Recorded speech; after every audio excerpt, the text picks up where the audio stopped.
It's time for another episode of my TBR game in which Scrabble picks my TBR. This time, the Scrabble board is going to pick my books for January and February. If you didn't watch my 2025 channel updates, link in the card, then you don't know that as of 2025, my Scrabble TBR is going to be a bi-monthly game. This is for multiple reasons.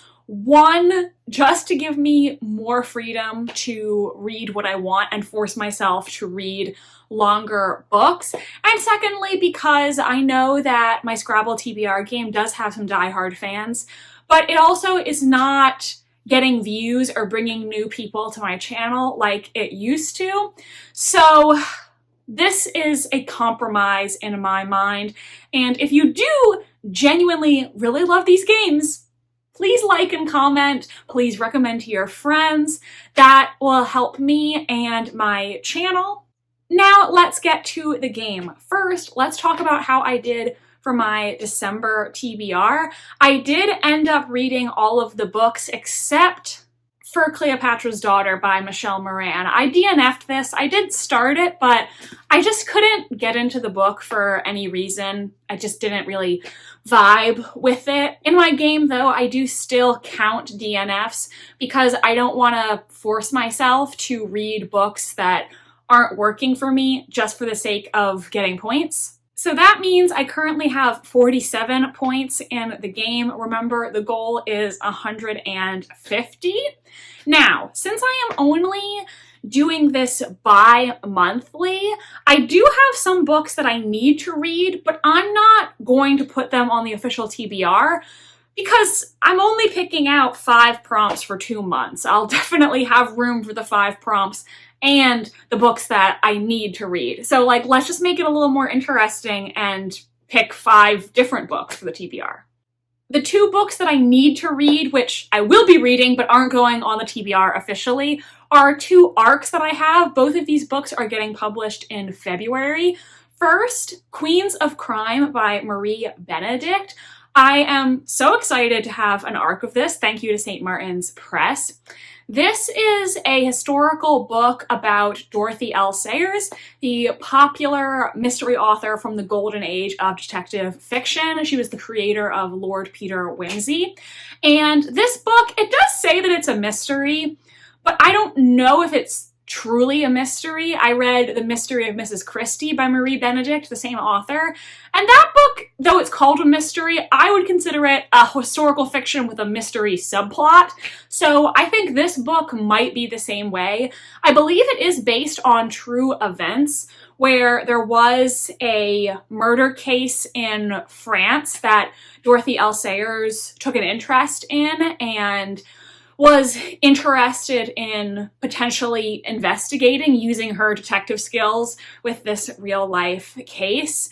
It also depicts many of Dorothy L. Sayers' female colleagues from the Detection Club, which was a mystery writers club in the 1930s, and it still exists today. So this is based on Dorothy L. Sayers and real events from her life. I don't know if it's actually a straight up mystery or just a historical fiction book that has a mystery subplot in it, but I'm gonna read it and I'm gonna review it, so we'll see. The other arc that I have is from Kensington. Thank you to them. It's A Slash of Emerald by Patrice McDonough, the second in her Dr. Julia Lewis mystery series. I will link in the card the video where I reviewed an arc of the first book in the series, which I did quite enjoy. So this is a Victorian era series where Dr. Julia Lewis is one of, if not the only, female doctors in London. She had to go to America to study medicine because in England in this time period, women couldn't get medical degrees. And so now she is working on murder cases with the help of Inspector Tennant of Scotland Yard, who is her crime-solving partner and love interest. So, since I enjoyed book 1 in the series, I'm very excited to have book 2. Both of these are getting published in February, so I will read them in these 2 months. And that is it for my arcs. I'm very excited to read both of these. And now let's just get to the Scrabble TBR picks. All right, everyone, these were the prompts from last month, and I still have all my special tiles. The letters left on my rack were Q and O, so that means I need to start by picking 5 new letters. C,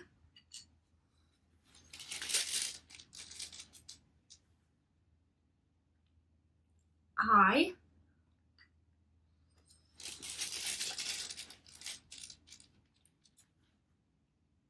S,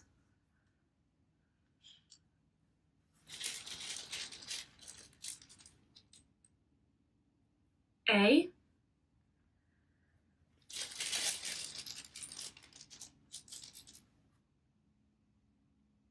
blank.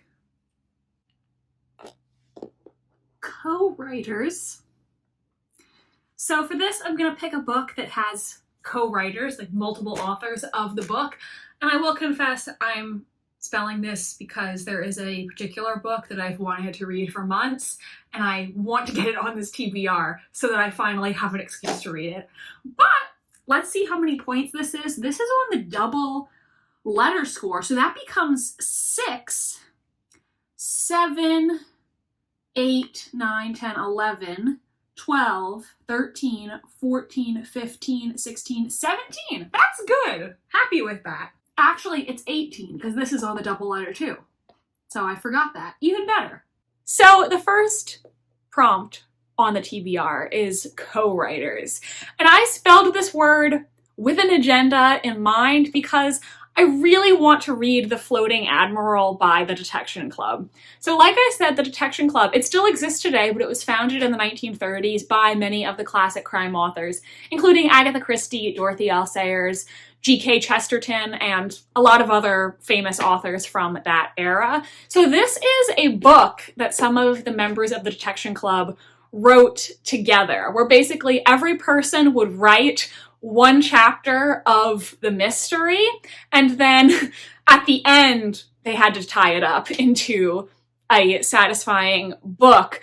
So the basic plot description: Inspector Rudge does not encounter many cases of murder in the sleepy seaside town of Weymouth. But when an old sailor lands a rowing boat containing a fresh corpse, the inspector's investigation immediately comes up against several obstacles.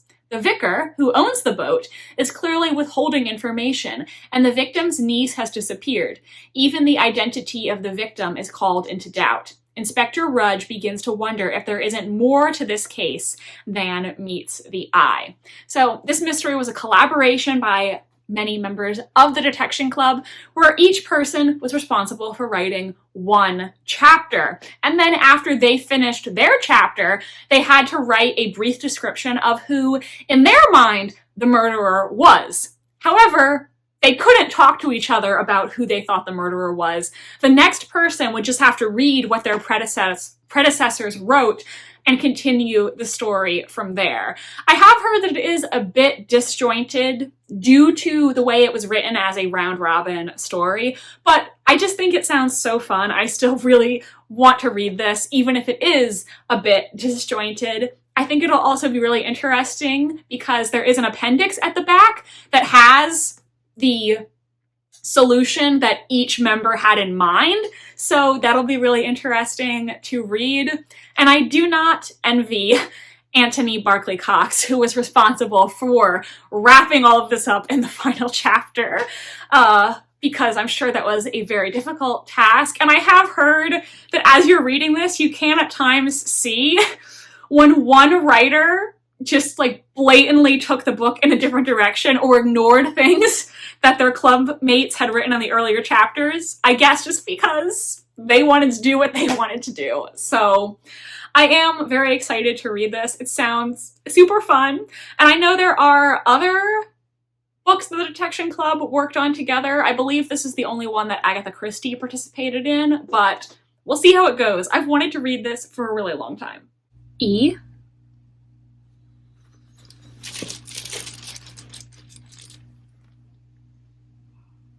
U.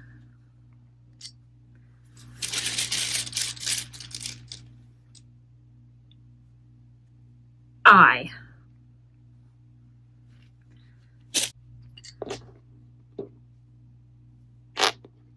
didn't mean to knock that over. So I'm going to use my special blank, make that an S, and spell squad. And so my thinking for this is I could use this to mean like a book with an ensemble cast, or like a group of characters at its core, you know, a squad. So that's what I mean with this. I'm going to use my special blank. So this is worth 3 points. It's a double word score. So let's tally that. Okay. 13, 14, 15, 16, 17, 17, would it be 34? So the next prompt was squad. Basically a book that has a group of people or characters at its core. And this ended up being a little harder than I thought it was going to be. I thought that I would have plenty of books to choose from, and it was tough. Ultimately, what I'm going to read is Daughters of the Winter Queen by Nancy Goldstone. This is a nonfiction book. It's subtitled Four Remarkable Sisters, The Crown of Bohemia, and the Enduring Legacy of Mary, Queen of Scots. So I'm counting this for this prompt because it's a book about a group of sisters, so it's about multiple historical figures. I've read some of Nancy Goldstone's books in the past and enjoyed them. I think her writing style is very easy to get into, even though she writes nonfiction. So this book is about the daughters of Elizabeth Stuart, Queen of Bohemia. These sisters would have been the granddaughters of James I of England and the great-granddaughters of Mary, Queen of Scots. I don't know a lot about them. To be honest, I don't know really anything about Elizabeth Stuart, Queen of Bohemia either. I know she was nicknamed the Winter Queen because I believe the reign in Bohemia was very brief. But other than that, I really don't know anything. I think one of the sisters was Sophia, Electress of Hanover, the ancestor of the House of Hanover, which ruled Britain and included monarchs like Queen Victoria. But yeah, I really don't know all that much about this period or these women, so it will be a learning experience for me, and I have owned this for a little while, so I think it'll be good for me to read it. N.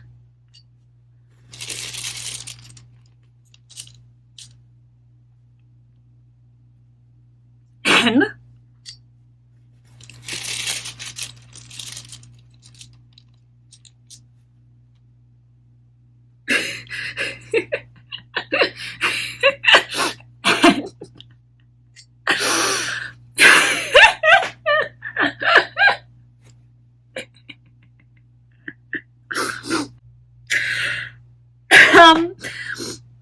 Okay, I think I want to switch, because I got 3 of the same letter. Like, that's ridiculous.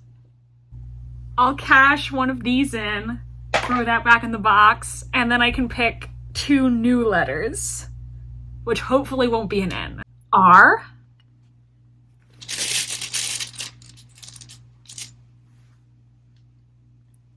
Y. And then these can go back in here. Mix them up. There we go. Rivet? And my thinking was I could find a book that's been described as riveting, maybe a thriller or something like that. I'll look on my TBR and see, okay, what books were described as riveting in their Goodreads reviews or in one of the blurbs on the book, something like that. So there's no special spots here, but it's going to be 1, 2, 6, 7, 8. That's okay. Next, rivet. So I'm looking for a book that has been described as riveting. For this, I had a lot of choices because if you go on Goodreads and you look up reviews for mysteries and thrillers, there are a lot of people who will describe the books as riveting. So I did have a decent amount of books to choose from. And after giving it a lot of thought, I think the book that I am the most excited to read out of my options is The Last Murder at the End of the World by Stuart Turton. So Stuart Turton also wrote The 7.5 Deaths of Evelyn Hardcastle, which I really enjoyed. And The Devil and the Dark Water, which I liked, probably not as much as Evelyn Hardcastle. This is his most recent book, and I am excited to give it a try because one of the good things about Stuart Turton is that he is always thinking of out-of-the-box ideas, and that's something that I really appreciate about his books.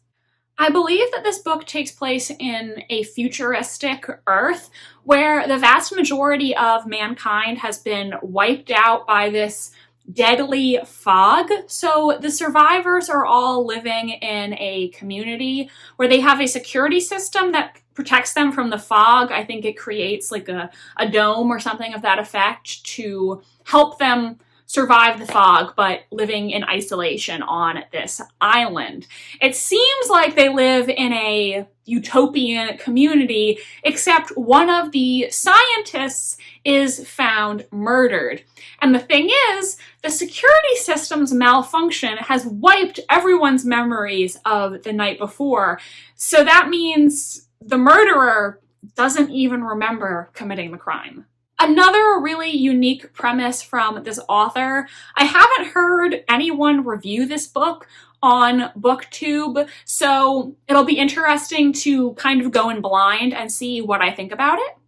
G.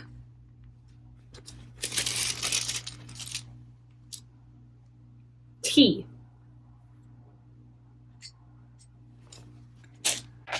City. Book set in a city. So, okay, I'm gonna have to math here because this is the triple word score. So 3 plus 4 is 7, 8, 9. 9 times 3 is 27. 27 points. Okay, that's good. The next prompt is a book set in a city. And for this, I am choosing The Scribe of Siena by Melody Winnoware? I'm sorry, I probably butchered that last name. But this is a historical fiction book with a dash of mystery and romance. It follows Beatrice, a modern-day neurosurgeon who, after she inherits a property in Siena, Italy, from her brother, ends up accidentally traveling back in time to medieval Siena, where she ends up finding love and unraveling a dangerous medieval conspiracy. I don't remember where I first heard about this book. It was on somebody's YouTube channel, and they recommended it, comparing it favorably to Outlander by Diana Gabaldon, which I am a fan of, so this intrigued me. I also want to read this because I am tentatively planning a trip to Italy for later in 2025, and I would like to visit Florence and Siena when I go on this trip. So I think it would be fun to read a book set in that area since I'm planning to visit there. Siena is a city nowadays. I don't know how many people were living there in the medieval period or if it was still classified as a city back then. I'm ignorant of the medieval population of Siena, but I think it counts. O.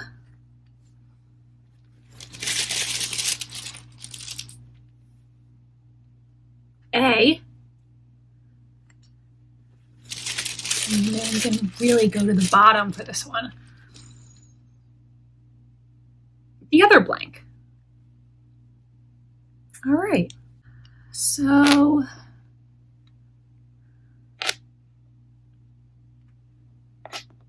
I'm going to go with voyage. And just do something involving, a voyage, a journey of some sort. I mean, I could always just go with like one of an Agatha Christie book or something. She has a lot that involve travel, but I'm sure there are other options that I'm not thinking of right now. But yeah, something that involves a voyage, journey in the plot. So I don't think there's nothing special here, but that would be 5, 6, 7, 8, 9. Okay. 9 points. The final prompt is voyage. So a book that involves a voyage. If you actually look up the dictionary definition of this word, it specifies that a voyage is typically a journey that is taken by sea or by space. So when thinking about what to read for this prompt, I thought, okay, I don't know if I have any space books, that's not really my vibe, but are there any that involve a sea voyage? And what I decided to read for this prompt is The Spanish Daughter by Lorena Hughes. This is a historical fiction set post-World War I believe, and I think it does have an element of mystery to it. I'm not sure, again, if it's a tried and true mystery, but there definitely is, at the very least, a mystery subplot in it. So the title character of this book is a woman named Puri, P-U-R-I, who is living in Spain with her husband. After the death of her father, she inherits his chocolate farm in Ecuador. So she and her husband travel across the Atlantic Ocean to go to Ecuador to claim this inheritance. Except things go horribly wrong because while on this sea voyage, Puri's husband is murdered, and she believes that there is someone who is trying to kill her because they want to claim her inheritance for themselves. So upon her arrival in Ecuador, she disguises herself in men's clothing to masquerade as her husband and try to figure out who it is that wants her dead. This is another book that I haven't heard anyone on BookTube review, but I saw it mentioned on Bookstagram a few times and it sounded interesting to me, so that is going to be my choice for the voyage prompt. All right, so those are the prompts for my January and February TBR. I'm not sure how many points I would have if I completed all these prompts. I'll have to tally that up, but these are the letters left on my rack, and I still have one star tile to switch out my letters. So everyone, those are going to be my Scrabble TBR picks for the months of January and February 2025. I am very excited about this TBR. Once again, if you enjoyed this video, please do give it a thumbs up and comment down below to let me know what are some books you are interested in reading in the months of January and February. If you're still here and you want to show your support, but you don't know what to comment, why don't you leave the shooting star emoji down below? Please do subscribe to my channel if you want to see more from me. Like I said, I will be posting these Scrabble TBRs bi-monthly from now on. I really do appreciate everyone who has supported me and this channel. So thank you so much for watching, and I hope to see you next time.